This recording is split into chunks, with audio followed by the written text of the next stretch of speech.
So I am back, and today we're going to be doing something I promised I'd never do. And I apologize because I broke my promise. We're going to be reviewing Bumblebee. So, a friend sent this to me. This friend's done a lot for me, and it's just done a lot for the channel over the past several years. Shout out to Chris. So I kind of feel like I should watch it since I now own the movie.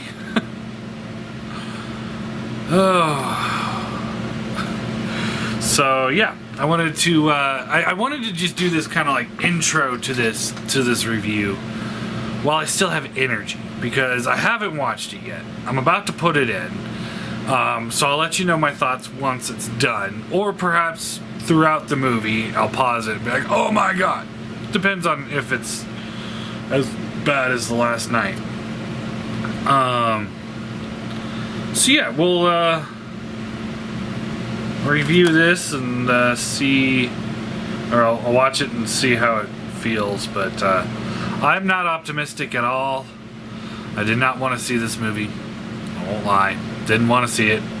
There was a moment when it was out that I was like, in theaters, I was like, maybe I should go see it, but I went and saw Aquaman instead, and that was at least a popcorn movie. Didn't make me want to storm out of the theater. So yeah, I have no interest in the movie, but yeah, you never know. Maybe it's gonna be, as good as the originals. A lot of people are saying it's as good as E.T., which isn't a very good thing for me. I did not like E.T. at all. Yeah, I'm not sure, but we'll see. So, I guess that's it for now, and then I will continue the review once I'm done. Alright, so I just finished watching Bumblebee, and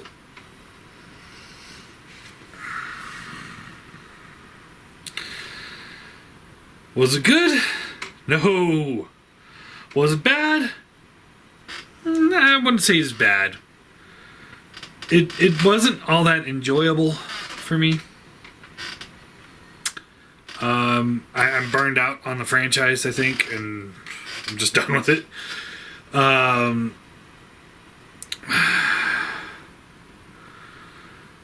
think if I was about maybe 25 years younger, I'd like it a little bit better.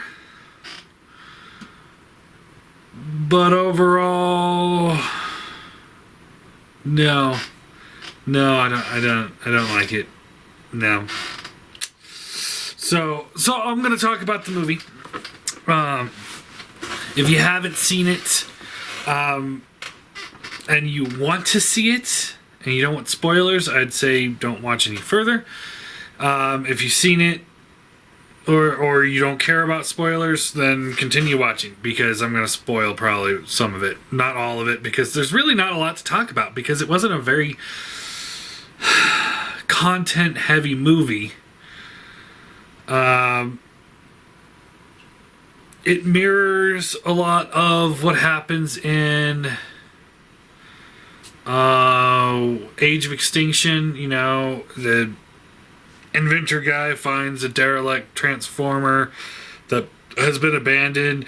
Hasn't actually been abandoned that long, but long enough to make it seem like it's really old and it's been sitting there for a very long time. So yeah. So we got that, and then they happen to be able to reactivate it by accident, and it turns into a transformer. Okay, now we got our movie, and it's like the same fucking plot. At least that point of it is. It feels very much like a prequel, but unlike most prequels, where the writers and directors have watched the previous movies and know the lore, this was like they read the summary of some of the movies, and that's where they wrote the prequel too, because it's got some things that are like, well, okay, that doesn't tie into the other franchise. Like, for example, Bumblebee not arriving to Earth until the 80s, which, according to the franchise, he's been here since World War II. Soundwave is on Cybertron during all of this, but in the rest of the franchise, he's been on Earth since the Cold War, so, early 80s, 70s, 80s kind of time frame, at the very least, if not longer. So, things like that are like, oh, okay, so it's not part of the same franchise. But then you got the look of Bumblebee, who's part of the franchise, including the end of the movie where he turns into the same Camaro that he is in the beginning of the first Transformer movie, to getting his voice box ripped out and talking through the radio. Very, very much like the franchise. You got, Optimus Prime and all of them who don't look like they fit in the franchise because they look like coherent robots, although they still look like they're from a different movie because the CGI doesn't quite mesh as well as when they're on Earth. They apparently...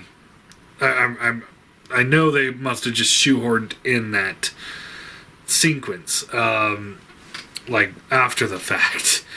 And then it just... So... And then you got other things like Sector 7, who are getting involved with the Transformers, and now they're going to start looking for it, and... Now, this is how they're able to know how to locate the Transformers, is because of the events of this movie. And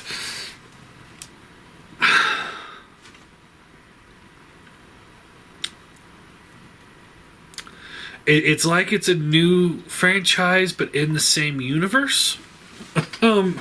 Plays by the same rules and effects. The people in the movie definitely feel like... Okay, so it's like they're written by Bay, and I know they weren't because it's written directed by other people, but it feels like it's written by the same people because these humans aren't acting like humans. It events things like, let's say, when Bumblebee first transformed. If I'm working on a car, and I have no knowledge of Transformers or anything like that, and my car gets up and transforms into a giant robot, I'm gonna scream. I'm not just gonna stand there and go, and then watch it play with a kite and be like, okay, we're friends now. That's not how humans work, typically. I mean, not any human I've talked to. The interaction between the humans, things like, like the boyfriend of the mom buying her a book on how to smile for her birthday. That's not a very human thing to do. It's very, very, this is strictly for comedy purposes and not good comedy, cringy comedy, like Disney Channel comedy. Kids would probably find it funny. Adults, not so much.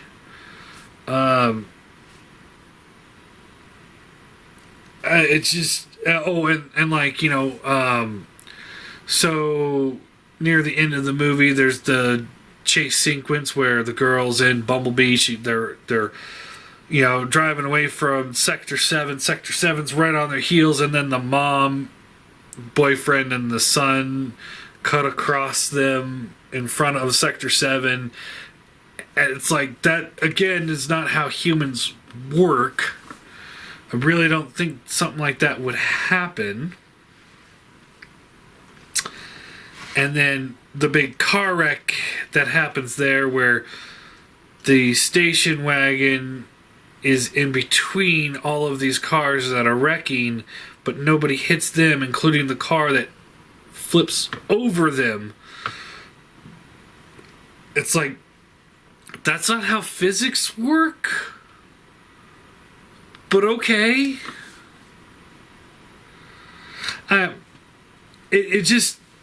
it felt like it's a Bay movie, even if there wasn't, young women being objectified as badly. Because this is one thing that Bay does in all of his movies that I've seen. But and the Transformers movies were really bad, and the girls just kept getting younger and younger. It's like, stop it, just stop it. So I don't know. It's and they announced a few weeks back that it's definitely a reboot, and then about a week or so later they said it's not a reboot, it's a prequel. The sequel to the prequel is going to be a reboot, and now they're saying it's a prequel. I mean, it doesn't make any sense. Like I said, it seems like it's written by a bunch of people that wanted to be part of the universe but didn't actually pay attention to the universe, and now they wrote it in a way so that, like, oh, if this is super successful, then we can get away from the franchise. But you're still copying parts of the franchise. It would have been better if they would have let the voice box thing out and had Bumblebee look like Bumblebee from G1. Why is everybody else fucking looking like G1 characters but not Bumblebee? It doesn't make sense. It just does not make sense. So, and we had Blitzwing there, and he died real quick. One sentence that he said made me kind of like, this could be good, but then they never really focused on it. Was when he was going to execute Bumblebee for treason against the Decepticon and Cybertron.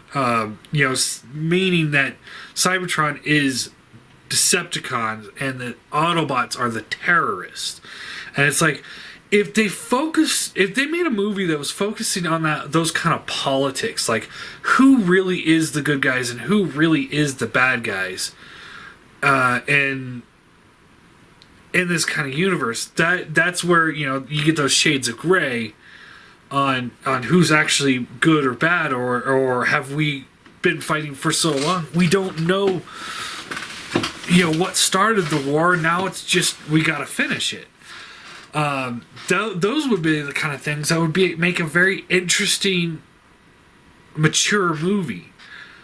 But then later on, you get scenes where, like, oh, there's a human screaming, so they just shoot him just to see what would happen. And they're like, ooh, they popped real nice. It's like, no, you could have made a very intelligent movie and set in those kind of worlds. You still keep kids entertained. But instead, you went for, kind of the same old cliche kind of comedy. It just, and I don't know. I mean, I could be completely wrong here. So anybody that has served in the military out there, maybe you can answer this. When you're doing a training exercise, be it with paintballs or what have you, do you guys happen to drive around with Jeeps with giant harpoons on them? I mean, is that standard military procedure? Because I don't know. I didn't serve in the military. My brother did, but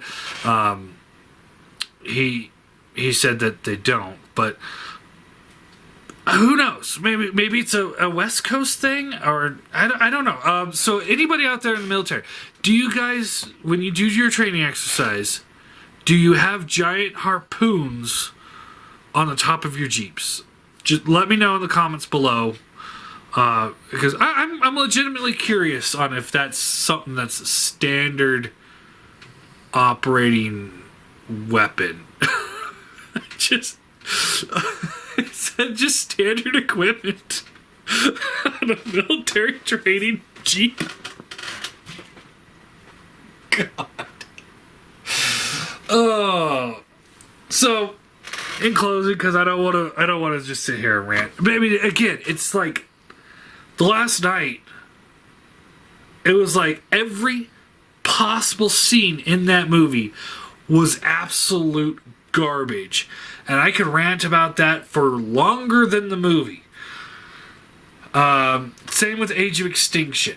It had some down parts where, you know, things get slow, so it's like I could rant about it for about the length of the movie. Maybe a little less. This movie, this is really all there is to it. It wasn't a very good movie. I know my girlfriend would love the soundtrack because she loves 80s music. I'm not a huge fan of that genre of 80s music. I'm more of 80s metal fan myself. So it didn't really speak to me. But I know she would like that. But I don't think she'd enjoy anything else of the movie. It wasn't a good movie. But it wasn't awful. I'll say that. It wasn't like, oh my god, kill me now. Why am I watching this? Last night I had to pause it a couple times to like reflect on my life. Like, is this really what I've come down to watching the last night? Just so that I could do a review. I mean, I own Bumblebee now because somebody sent it to me, but I would not purchase it. Redbox maybe, Netflix maybe, Hulu maybe. You know, if it shows up on one of those, watch it. You know, while you're doing some chores. I wouldn't focus too much energy on it. But it wasn't awful. And that's the highest review I could give of this movie. It wasn't awful. It wasn't good, but it was not awful. For a rating, I'm going to give it a 4 out of 10. I can't remember what it was, but something... John Cena at one point in the movie said something that made me go... I think that was the only real... kind of laugh I had in the movie. The times where it's like, oh, did Bumblebee die? I was just like, come on. We know he's not gonna die. Even if it's not a prequel and it's the start of a new series. The movie's called Bumblebee. You know he's not going to die. Why put those scenes in the movie? Because we already know he's not going to die. There is no... like risk factor here. There's no like, oh, did he actually die this time? There's nothing like that in there. Why would you put that in the movie? What is it, like 3 times?